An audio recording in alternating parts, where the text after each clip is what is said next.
Hi guys, my name is Chai. Welcome to my channel. So this is going to be my last video of 2023 and it's basically just going to be a video of me reflecting on my 2023 because I feel like it would actually be nice for me to have a video to look back on every year and to see how I progressed over the years. And I feel like this year would be the year that I should start this because I think this year in particular was a very emotional year for me and I feel like I've been through a lot of changes, a lot of self-realizations, and I just want to really record all these down. So without further ado, let's start reflecting on 2023 together.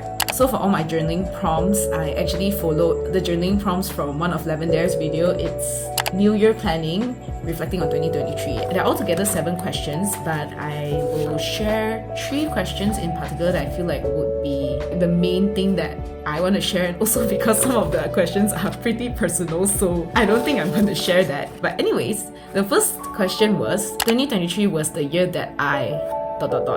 like as a blank. So for me, I put that 2023 was the year that I grew.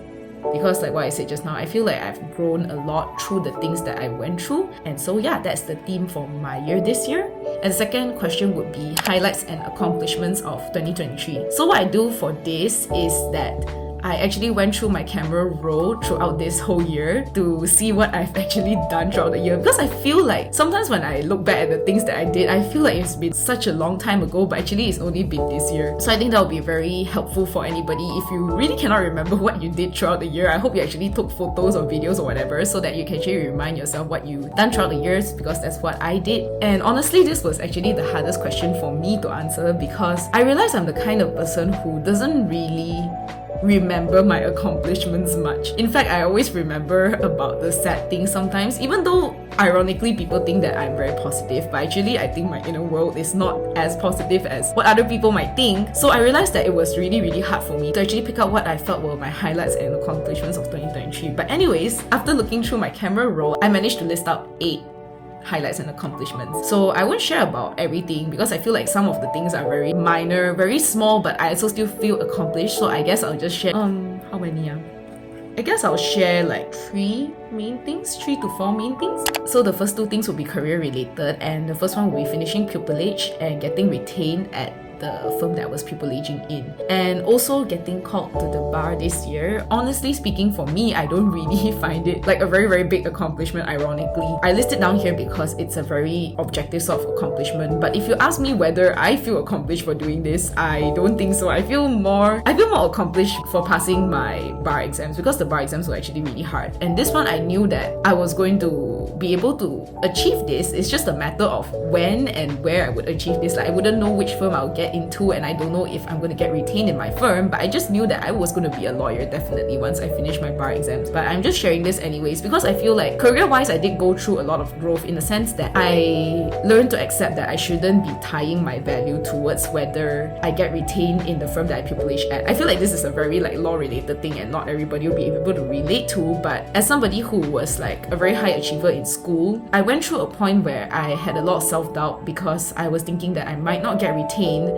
and I just felt like the effort and the things that I was doing for my work providers were not seen by them and they didn't appreciate me. But when I look back at it, I shouldn't have been so harsh on myself and also tie my self-worth towards like whether I get retained or anything like that, because things like this are honestly really out of my control and also out of anybody's control if you guys are going through pupillage as well, because there are so many other things to take into account as to whether somebody gets retained in the firm other than your work ability. For example, the most main thing is whether there's even vacancy in the team and also how well you work with the team, because not everybody is going to like click together. So I don't think that one should actually tie their self-worth towards whether they get retained in the firm. And I think that applies to other jobs as well, that just because you feel like your work is not valued or seen by your seniors or anything, it doesn't mean that you're doing a bad job. It just has a lot of other factors, and I feel like as long as you're doing your best, which was what I was doing at that time, then I feel like that is really enough. Okay, that's enough for my career related stuff. The next thing I feel like was the highlight of my year was that I went for my Japan trip, and it's the first trip that I was fully funding myself, and also it was the first time I actually took a plane on my own, and for me that is a very big achievement because I'm somebody who's actually very scared of doing something new, especially when I'm doing it on my own. And so yeah, it was a very big accomplishment for me because I tend to be very bad at all this like very administrative sort of stuff and also like figuring directions and everything out. And the highlight of my trip would be visiting Disneyland because I'm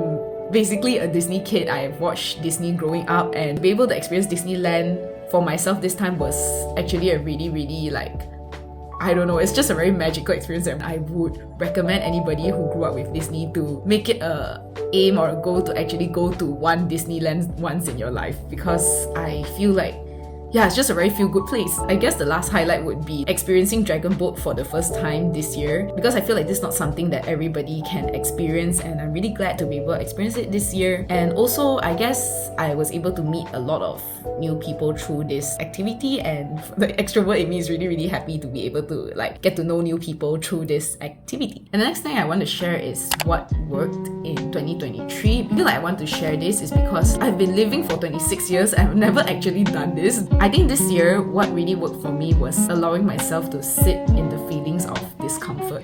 So what I mean by this is whenever an uncomfortable feeling arises, before I do something about it, I just let myself sit with my feelings and just let myself feel. So one of the examples is, let's say I don't feel good enough about something. Maybe something happened. Let's say somebody commented on something saying that, let's say you don't have plans for this weekend, something like that lah.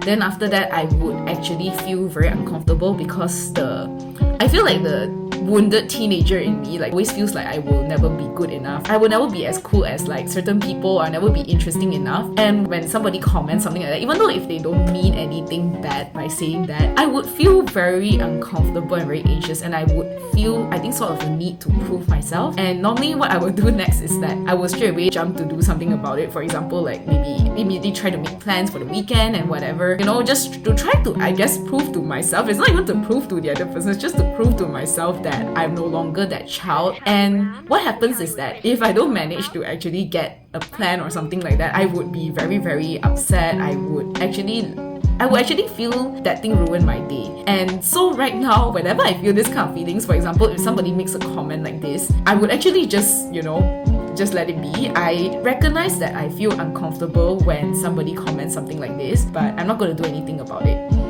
I'm just going to let myself feel.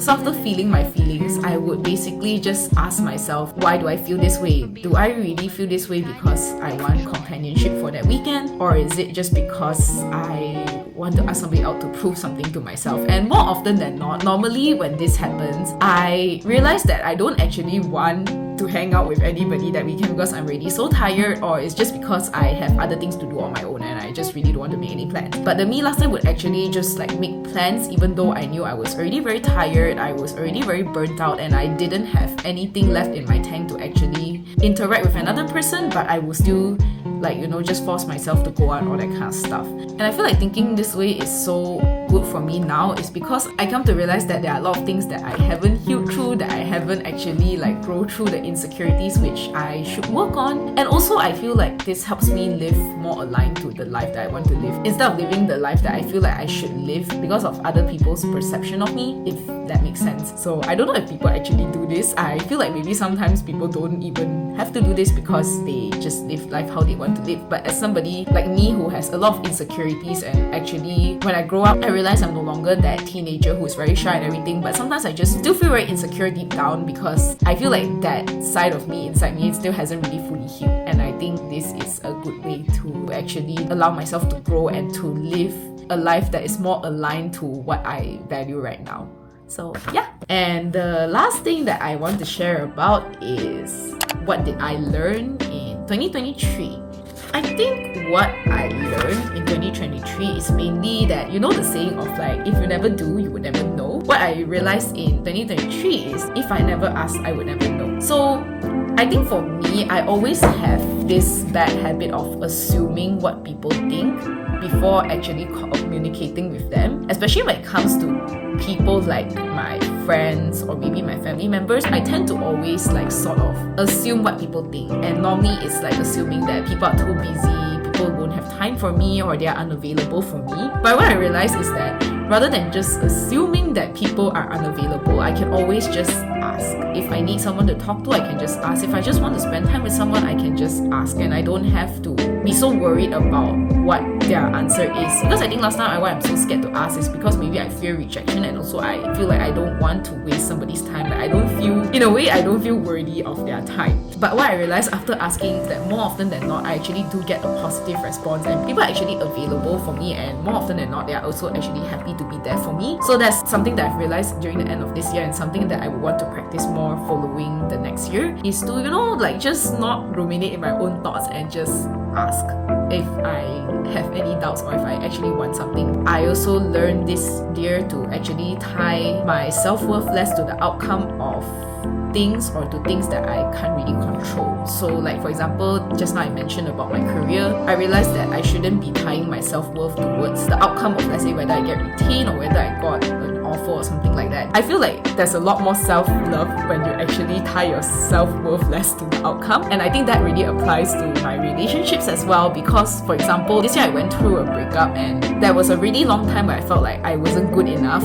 because of that breakup, because that person broke up with me and they didn't choose me in the end. But what I come to realize is that just because this person broke up with me, it doesn't mean that I'm any less. Because if you think about it, if you have all these values to begin with and this person breaks up with you, your values all don't just go away just because this person didn't choose you. You are literally still you. Will you have things that you have to work on? Of course, I think all of us will definitely have things that we have to work on. But just because somebody didn't choose you, it doesn't mean that you are worth anything less. And also, sometimes somebody not choosing you is not really a reflection of your level of worth, but more of that they also cannot see this worth. Let's say for me, I don't really value having somebody who is very financially well, because personally I think I can earn my own money. Of course, it's nice to have somebody who can provide for me, but that's not really what I value. So if a guy who is like stinking rich comes and approaches me, I don't think that it will have a lot of appeal to me, because that's not a thing that I value. But does that mean that that guy doesn't have value and has any less value because he's rich? Of course not. He's still very valuable. But I think this is a very bad example, but I think you'll get what I mean. It's like your value doesn't change just because somebody cannot see it, because they might be valuing other things, but it doesn't mean that your values are any less or any less worthy in comparison to the other person's judgment. So I hope this actually makes sense, because I'm not very good at putting my thoughts into words sometimes. So yeah, I think this is like the two main mindset things that I learned in 2023, and also there are a lot of miscellaneous things that I did throughout 2023. For example, I learned how to dragon boat, like what I mentioned just now, and I also introed myself to a form of dance, because before this, the only dance I ever did was ballet. So towards the end of the year, I actually signed up for dance classes, and I really enjoy it. So I hope I will be able to take more dance classes next year. I definitely learned a lot of other mindset things throughout the year, but I think these are the few main things that I learned that I actually wrote down on my journal over here.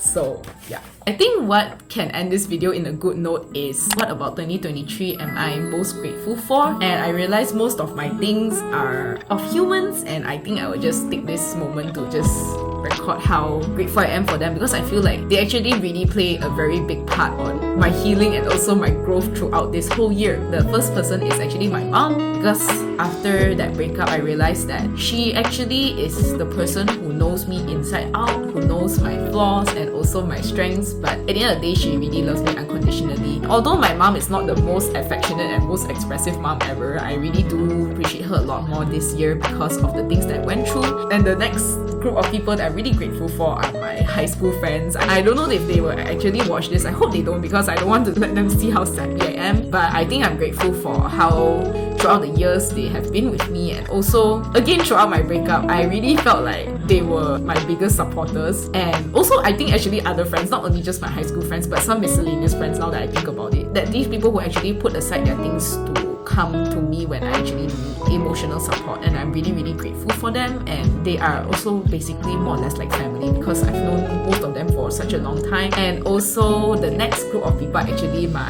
close pupil mates, but actually also really just my pupil mates in general, because I work in a big firm, and hence like my pupil batch is actually a really really big batch. And I'm very grateful for these people, because they've all not only seen me through my very lows when it comes to work, whenever I felt unappreciated, they also see me through my breakups, and also like even pupil mates who weren't super close to me at that time, they actually opened up to me about their relationship experiences and also their heartbreaks. And I was very heartwarming for me. You actually see from this that love and heartbreak is a very universal experience, and that I'm very grateful for these people who actually gave me a lot of good times. That's why it will be very hard for me to ever want to leave my phone sometimes, because I feel like I've grown attached and very comfortable with the sense of community that I feel over there. And yeah, I'm very grateful for them. I think this was the year that I truly bonded with a lot of them, and yeah, it's been a really great year with these people, because I've also went like clubbing, drinking, everything with them. A lot of things that I've done with them. I hope that they will still be in my life next year, but people do come and go. So I'm just happy for the memories that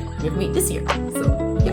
And also, I guess it's very superficial, but the last thing I'm very grateful for is my face, basically my physical attributes, and also like my body. Because I think growing up, I'm very insecure about how I look, and also I have a very bad body image of myself. But I think growing up now, I think this year is the year that I truly felt very comfortable in my own skin. It's the year that I think that I no longer really care about whether I gain weight or anything, because I realized there are a lot of things that I can offer to someone, but also the world. But at the same time, I also recognize that I have grown this year to like my features. And I think nowadays, sometimes yes, I think sometimes I wish that I look different, or like I had, let's say, like slimmer legs or whatever nonsense. But I think in general, I'm just really happy with where I am right now. And this year was the year that I truly felt a lot more confident in my own skin and how I look like. So yeah, and I think it's a very freeing thing, honestly, to be able to really embrace yourself. And I guess this is the end of my sharing session for my reflections for 2023. And I guess I just want to say thanks to anybody who tuned in to my videos this year, even though they were very little and it seems like I'm some like travel vlogger when I'm actually not. I actually have just a regular 9-to-5 job. But anyways, I still want to thank anybody for watching up till here, and also for watching any of my previous videos, even if it's not videos from this year, like my videos from way back, because I can't believe that I actually managed to accumulate 1,000 subscribers over these years despite my very inconsistent uploads. Still very blessed and very grateful for anybody who tunes into my videos, and I hope you all enjoyed this one, and I'll see y'all in 2024. So bye!